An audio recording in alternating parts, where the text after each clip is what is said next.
Thanks for joining us. You're watching Black Market Baby, an 8 News Extra. Baby selling, a form of human trafficking, was and is big business. And for one Richmond woman sold on the black market as a baby, the search for answers to who she is and where she comes from has been a lifetime journey. This is no ordinary mother and daughter embrace. Oh my God. Last time I saw you, you were like probably about this big. You were 4 days old. You're watching a reunion 34 years in the making. 34 years I waited for this. So it's very emotional. The last time I had seen Sarah, she was a baby in my arms. To understand what makes this moment so special, there's something about Sarah Hudson you have to understand. I am a black market baby. I was sold for all intents and purposes. Turn back the clock to 1977. 18-year-old Kathleen Akison is pregnant. I kept it a secret.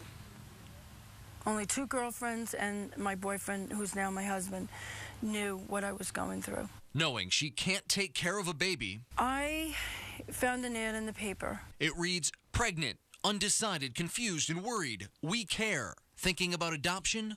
Call collect. When I called the ad in the paper, a woman posed as a nun. She said her name was Sister Marie. Then through the nuns, they said, well, we have a lawyer that can help you out. And that's when Finchel got involved. Seymour Fenichel, also a rabbi, was supposed to help facilitate an adoption, but it turns out he was a black market baby broker. Court documents show that using the ads in newspapers and supermarket tabloids, he, along with cohorts Harriet and Lawrence Lauer, lured and coerced hundreds of pregnant women into his illegal adoption ring, selling their babies to the highest bidder. Here's how it played out for teenage Kathleen. Fenichel puts her up in a New York City apartment, promising to find her baby a good family. She gives birth in this Long Island hospital. I actually got to hold her for 3 days. A woman claiming to be the adoptive mom's sister visits her hospital room. She was just right with me and hugging me and telling me how brave I was and whatever else, and that her sister was going to be so happy. They walk out of the hospital together, and then things take a dark twist. And then all of a sudden, she just grabbed the baby from my arms and jumped in a car with a man sitting in the car, and they locked the doors, leaving my boyfriend and I in the parking lot, and they drove away. Last time you saw her? That was the last time I saw her. That woman who snatched Sarah was not her adoptive aunt. It was, in fact, Fenichel's partner in crime, Harriet Lauer. That one? Yeah. That's her? Yeah, that was... I can just tell. Kathleen doesn't learn this part of how she was tricked until we show her a picture of Lauer. That's the one that posted as her sister. And I'm thinking she's a friend, and now it just kind of makes sense. It was really just get the baby and run, because that's exactly what she did. Fast forward 30-some years. Sarah Hudson, a paramedic in Richmond, develops a nearly fatal blood clot. I came within hours of dying, and I was in the hospital, I was in the ICU. People kept asking me, what's your family history? What's your family medical history? That's a reasonable question for people to be asked, and I could only respond with, I don't know. Sarah knew she'd been adopted, and it was now time for answers. When she turned to her adoptive parents for help in tracking down her birth parents, they told her the name of the adoption agency they used, Child Haven of northeastern Pennsylvania, and a lawyer named Seymour Fenichel. Sarah Googled him. All of a sudden, these articles pull up on the screen that say, where have all the babies gone? Black market babies. Sarah had made a disturbing discovery about her life. It broke my heart when I found it out. Fenichel and company were indicted in 1988 for running a large-scale illegal and fraudulent baby-selling business. Court documents describe the horrific scheme, how the group threatened birth mothers into giving up their babies. Finchell's grip on me was so tight. And defrauded prospective families by spending large sums of cash for alleged needs of the mother. Sarah Hudson's adoptive parents were told her birth mom demanded a TV. We never asked for anything, and I certainly never asked for a TV. These are copies of checks we obtained made out to Fenichel from families desperate to adopt a child. Some couples paid as much as $30,000. In some instances, the shady baby brokers advertised posing as adoptive parents. This is from a Florida newspaper. Young couple wishes to adopt Caucasian baby. That baby would then be sold to the highest bidder. Birth mothers like Kathleen Akeson never knew about the money. The only amount of money I was ever given was $100 that Finchel told me, because he called me on the phone and said, I'll give you $100, but that's for maternity clothes and for food. But Finchel would never serve prison time for his crimes. In 1990, he copped a plea deal for 5 years probation and 2,000 hours of community service. He was disbarred and died 4 years later at age 70. In New York, the birth records of adoptive children are permanently sealed by the court, and dead men tell no tales. When I found out how I was adopted last year, that dashed all of my hopes. When we come back, how Sarah Hudson's search for her birth family leads her to a discovery she's always dreamed of. Stay with us.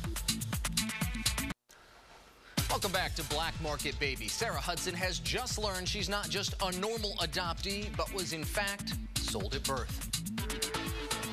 When I found out how I was adopted last year, that dashed all of my hopes. Hopes of ever finding her family.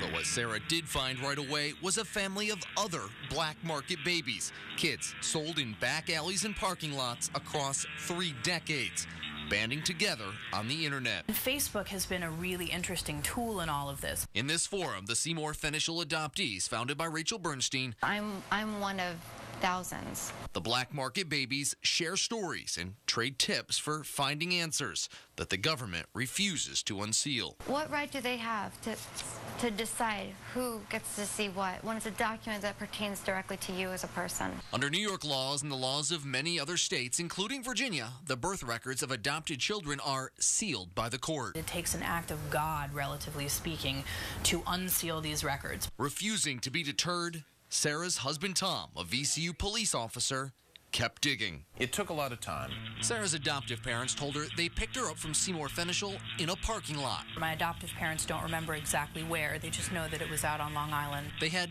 one other clue.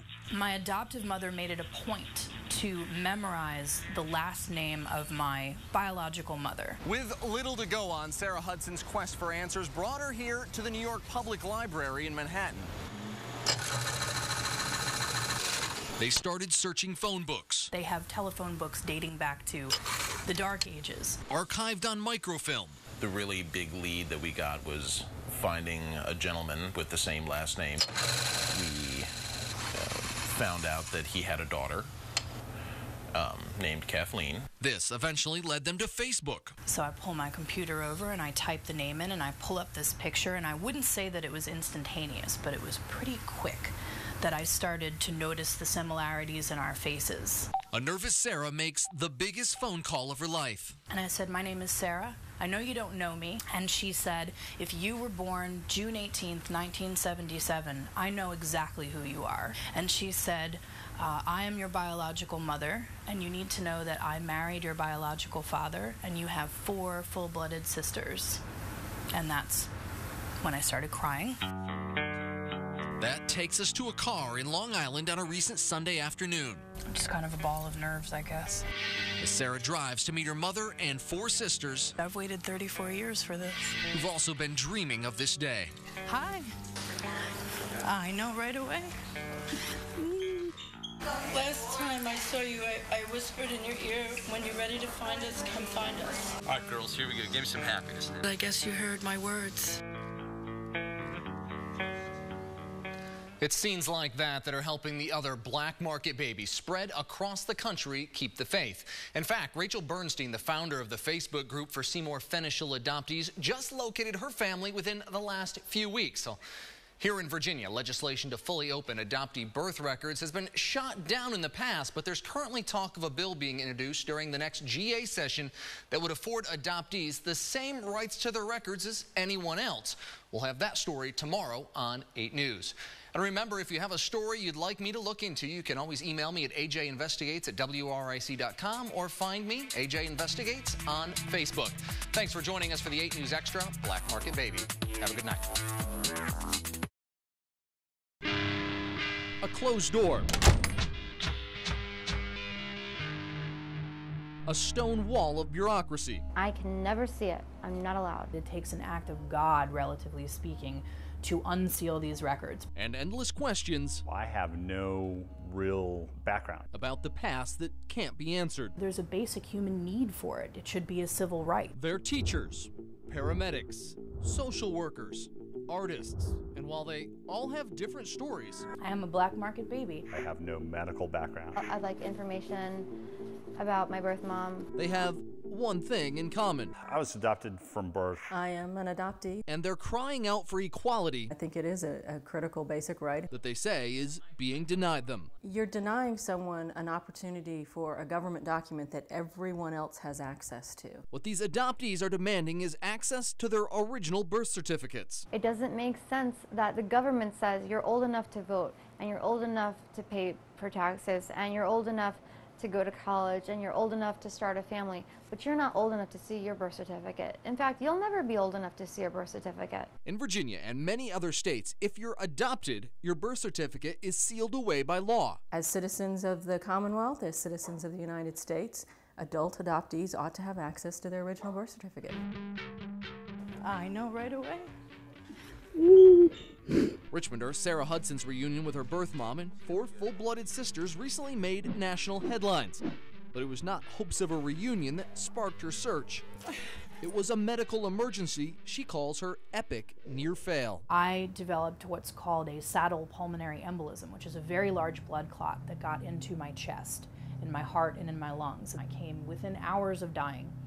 And I was in the hospital, I was in the ICU. People kept asking me, what's your family history? What's your family medical history? That's a reasonable question for people to be asked. And I could only respond with, I don't know. I don't know. Troy Jackson had to say those same 3 words to his doctor. I was diagnosed with non-small cell lung cancer. I had no real background to give the physicians, no background to give the surgeons, no background to give anybody. In medical emergencies, that lack of background can be the difference between life and death. The child has a legitimate interest in their birth certificate. They have a legitimate interest in knowing more about the health history of their family in case that they themselves are hit with an illness. State Delegate David Toscano introduced this bill during the last General Assembly session that would have given adoptees greater access to their vital records. But it did not pass. The main argument against unsealing the records is privacy for the parents who put the child up for adoption. Toscano hopes to reintroduce the bill with a few tweaks during the next GA session. We're trying to strike a balance between the legitimate interests of an adoptee and of the original parents. Where do you find that balance? Well, that's the hard part. Rebecca Ricardo, the executive director of Coordinators 2, a local adoption agency, is in a position to see both sides of the argument. I am an adoptee who was adopted at the age of 3 months, and I'm also a birth mother who placed a child for adoption when I was a teenager. She believes the records should be unsealed. I would love to see that changed. And adds, the stigma of being a single mother is not what it used to be, and most adoptions these days are open. Because we realize it's important for adopted people to have access to their truth and their information. But the vast majority of current adult adoptees are not afforded that same level of truth. It feels like I'm fighting a battle, and it's like a war that doesn't make any sense. It's a fight they're hoping Virginia lawmakers will settle possibly as soon as this January. Now, just this week out in Illinois, adoptees there were granted access to their birth records. AJ Lagoe, 8 News.